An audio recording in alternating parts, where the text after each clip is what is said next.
যখনই কোনো আন্দোলন শুরু হয়েছে সেই আন্দোলন সফলতার মুখ দেখেছে তখনই যখন এদেশের ছাত্র শ্রমিক জনতা সেই আন্দোলনের সাথে একাত্মতা ঘোষণা করে মাঠে ময়দানে তাদের রক্ত ঝরাতে জীবন দিতে সক্ষম হয়েছে। ঠিক সেই মুহূর্তে আন্দোলন সফলতা অর্জন করেছে।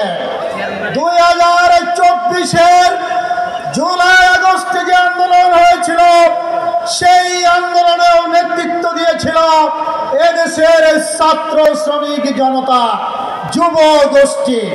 সংগ্রামী বন্ধুগণ, আন্দোলনের ফলে আমরা ফ্যাসিস্টকে বিদায় দিয়েছি, কিন্তু আমরা বাংলাদেশের দিকে তাকালে দেখতে পাই বাংলাদেশের প্রতিটি রন্ধ্রে রন্ধ্রে আজ দুর্নীতিতে ছেয়ে গেছে।